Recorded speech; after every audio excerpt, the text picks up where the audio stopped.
City 2010, and this has been a spectacular parade so far. Absolutely. And I keep reminding myself that 15 years ago I walked down this street with the mayor of New York, and no one showed because it wasn't in vogue in those days. And New York took the lead around the country, and it's now the largest Veterans Day parade in the country. No, I think because of 9/11, clearly there's been this renewed interest that I mentioned earlier in the United States military and the role it plays in maintaining our freedoms, protecting us from harm. And I remember the feeling right after 9/11 when the first carrier pulled away after President George Bush stood on the pile, and there was that moment where somebody said, "We can't hear you," and he said, "Well, I can hear you, and the people who did this will hear from us soon enough." When the first carrier left, it must have felt that way, when we dispatched the first units in World War II after Pearl Harbor, because there was this sense that there they were. There, the military was off, ceremonially, but off to try to find who had done this and protect this nation from further attack. I think that turned the tide greatly, Paul, and how we admire and respect the military, brought the public's attention back to it. I think it was the first time in a long time when the threat came home. And part of the motivation to send our forces abroad was retribution, not a prolonged objective of nation building at the time. It was retribution because America had received a black eye, as some of the country and western songs say.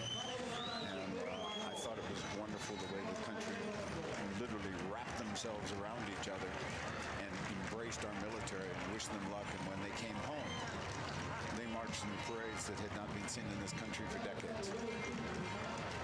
And we're seeing one today. And a big salute to our Purple Heart recipients right here.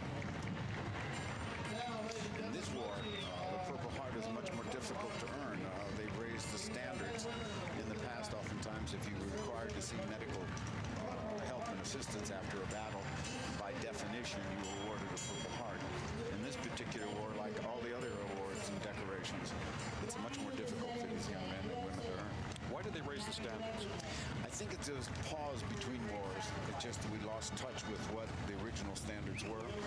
It also, everything is different. I had the Chief of Staff of the Army reminding me that 90% of the engagements are less than platoon size.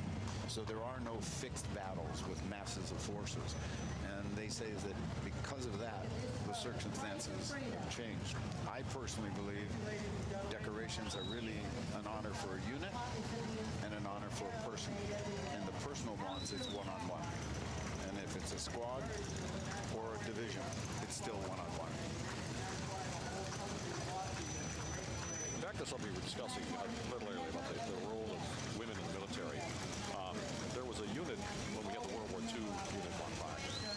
There was a unit during World War II, actually, that sort of foretold what would happen now with women flying helicopters and combat aircraft.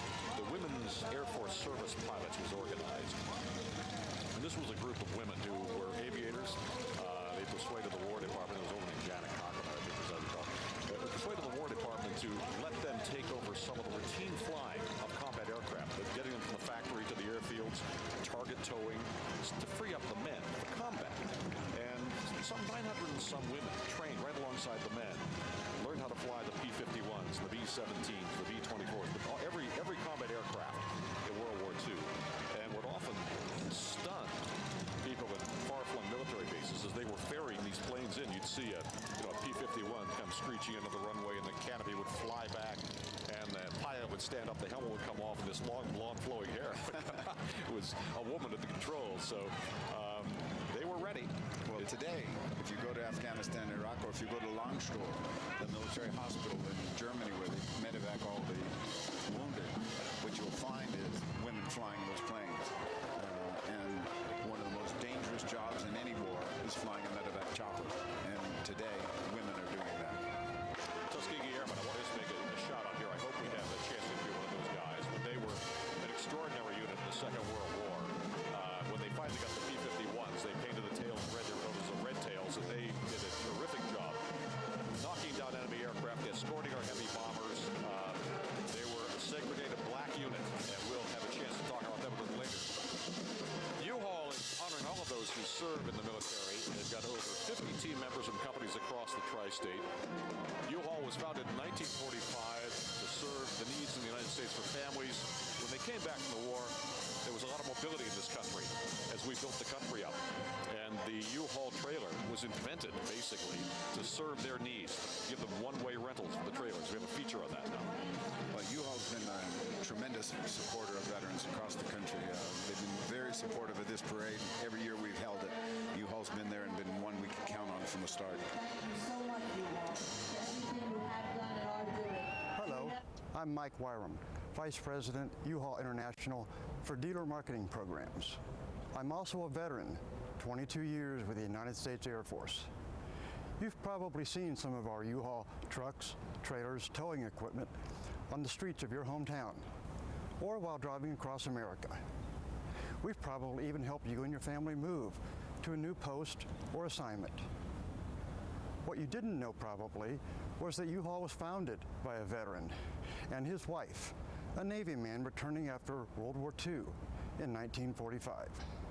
And ever since, we've been serving the needs of the GIs of America. Today, we offer priority hiring status to all veterans, our small way of saying thank you for your service. We know at this time, many of you are far from home, serving overseas in harm's way. We want you to know that your family, your friends, and us at U-Haul are thinking of you, and we appreciate you protecting our freedoms. And to all veterans who have served and returned, we'd like to say, welcome home, and thank you for your service.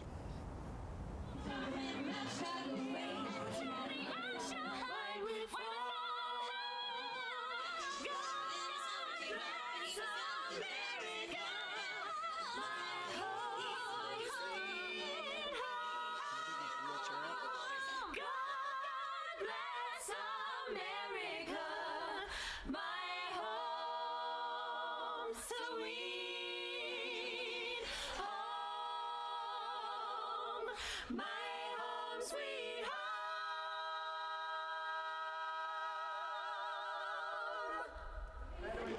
We'll be back with the Medal of Honor recipients after this message.